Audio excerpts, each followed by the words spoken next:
Last time on Dragon Ball Super, Goku, Vegeta, and Trunks are now in the future. Trunks is reunited with Mai. They gear up to fight Black. Black reveals his Super Saiyan Rose form. Fucking Vegeta jobs out like a bitch in like 2 minutes.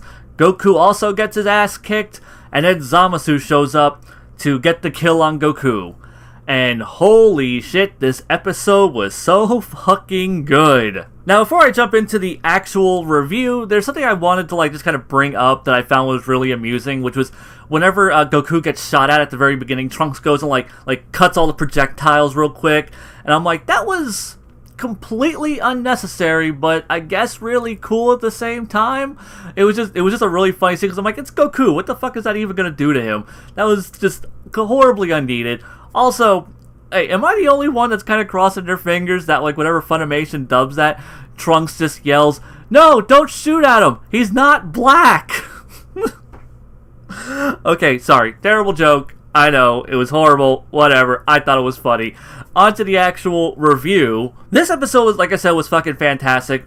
A lot of really good emotional moments that I really feel that Super has really been lacking. It hasn't really done emotional moments well at all. Like, the only emotional moment that I can really think about is whenever Future Bulma is killed, but even then, I'm like, they don't really dwell on it long enough. Trunks doesn't seem horribly affected by it, at least, not immediately. So, yeah, it just, they didn't really do that well enough. But here, they actually take a moment to just really have, like, these characters explored a bit and just give us that emotional moments that we've really been lacking. First off, Trunks reuniting with Mai. That hit me right in the feels. That was great. And it's like this really kind of like a little bit of a build-up where, he sees her in the distance, like helping someone. She stands up and she turns to him. And Trunks is like stumbling to get to her and he like holds her hands and he's just like tearing up and she's blushing. And it's just, oh my god, it was so fucking well done. And it's just a little back and forth dialogue between them. It was so amazingly done. And it's that kind of good emotional moment that I really feel that, like, Super needs. Especially in an arc like this. Like, now that we're, like, in the future timeline, we get to see that kind of bleaker element of, like, Trunks' existence. We get to see, like, the last of humanity, and just, this is all that's left alive. This is all the humans that are left, and it's just like, fuck, man. Like, you really get this sense of, like, this humanity is on its last legs, and Goku and Vegeta and Trunks, if they don't succeed now, that's it. It's all over. It's fucking endgame. These scenes really drive that point home. Some other scenes I really liked, though, was just some of the levity and some of just, the humanizing moments for our main characters. Trunks, like, walks up to these little kids, they're, like, straight out of fucking Grave of the Fireflies, and, he just, like, crouches down in front of them, starts making silly faces, and, Mai is just like, oh, and I'm like, yeah, Trunks is getting laid after this. But then you also have, like, Vegeta just, he has that smile on his face, like that pride he has in his son, and Goku just like, you're proud of him. And Vegeta's just like, fuck you. It's just great little character moments. And I loved all of that. Vegeta, like, breaking out the capsule and just, spreading out all this food that Bulma had prepared for all the people in the future. It's, like I said, it's just humanizing moments for our characters, and it's moments that we don't really get. Like, it really feels like these characters are way more obsessed with just having a good fight than they are with actually protecting anyone or, being heroes or, doing any kind of fucking good for anyone ever. It always feels like, testing their amazing powers and pushing their limits is, like, always way more important to them than doing any kind of actual good with the powers that they fucking have. So yeah, that entire sequence I absolutely fucking loved.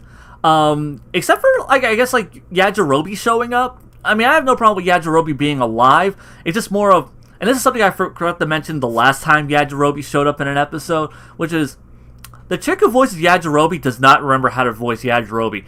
His voice sounds so fucking weird. And it's weird, too, because it's not like, it's like, it's an age thing or something, because, she still voices Kuririn just fine. So it's really weird that, like, whenever it comes to Yajirobe, her Yajirobe just sounds fucking atrocious. And actually, I think it sounded worse last episode, and maybe I'm kind of getting a little used to it now, but man, fucking Yajirobe sounds like shit in Super. But whatever, it's a super minor nitpick, and it's really just, whatever. The voice actors can't remember how she did the voice, not a big deal. Really doesn't impact the episode at all, just something I wanted to bring up. As for things that actually impact the episode, Goku, Vegeta, and Trunks to get ready to fight Black, and also another cute humanizing moment where Vegeta's just like, you're not gonna fight, Trunks. Like, you have her. Like, if we fail, go back into the past, and it's just like, aw, and they have that cute little blushy moment, another sweet moment, but they go to face Black, and Vegeta just signals the battle by like shooting a blast up into the air to get Black's attention, and Black shows up in this epic fucking cloudy black tornado, and it's badass as hell.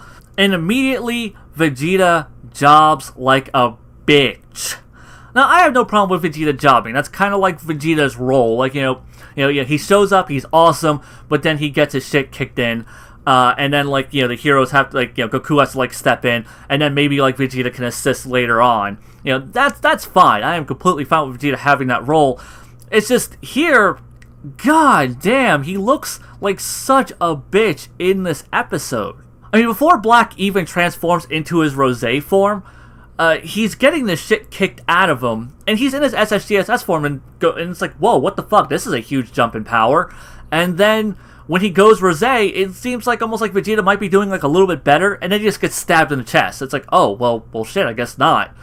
Well, that's over. And the mere fact that he's been stabbed, like, that's it. Like, he is dropped, he is out. Like, I don't see Vegeta coming back and being a part of this fight at all from here on out. Like, I don't see him coming back. Also, is it a plot hole that, like, God Goku gets stabbed in the chest and it heals, but God Vegeta gets stabbed in the chest and he just out for the rest of the episode? That's kind of, once again, like an inconsistency with Super. I don't know. Maybe it is, maybe it isn't. But once again, though, my big issue here is that I don't feel like Vegeta's actually going to contribute anything from here on out. Like, he was just here to just show how fucking ridiculously badass Black is, but he jobs so damn fast that it's like, oh, well, damn. Like, now it just makes Vegeta look like an incompetent piece of shit. I mean, you can argue that, like, Goku knows about, like, that crazy friggin', Keyblade thing. And since Goku's aware of it, like, he can avoid getting stabbed by it. And, like, Goku does get the shit kicked out of him, which makes me feel a little bit better that Black just utterly whips the shit out of Goku in, like, seconds.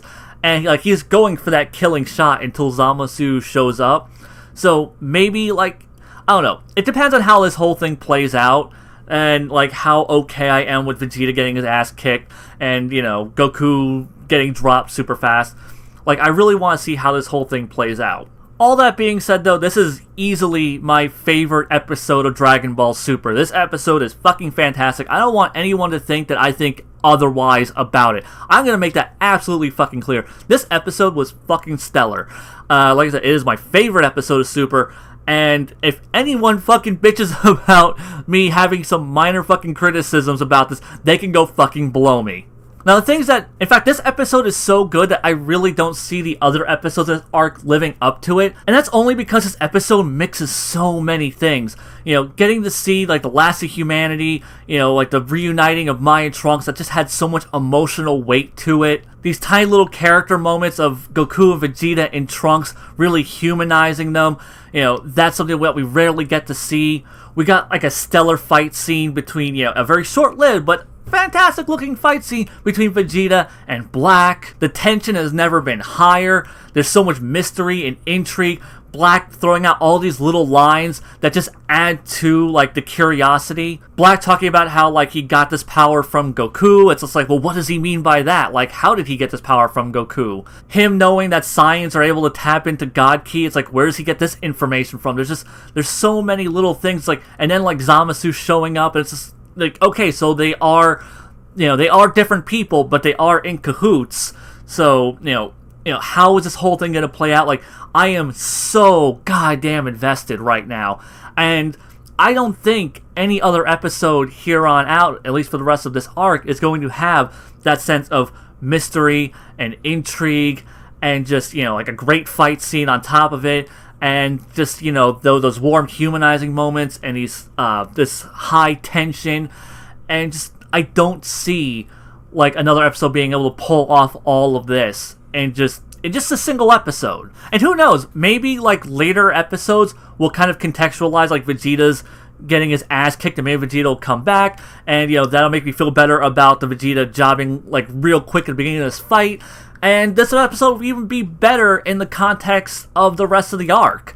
Like, this episode's a fucking masterpiece, people. I don't know what else to say. It's so goddamn good. I'm so fucking pumped. And I swear to God, if this fucking arc shits the bed, I'm gonna be so fucking angry. Because right now, I'm hyped, son. I am riding that fucking hype train. And I'm gonna be so fucking pissed off if this shit just completely falls apart. Like, goddamn it. They got me hyped. They finally did it. Like, for the first time, I can say, like, I am just on fucking board. And, man, if they fuck this up, I'm gonna be so goddamn angry. But yeah, we'll find out in the future. Hopefully this lives up to my ridiculously lofty expectations now. And yeah, till next time, guys, Zeon, out.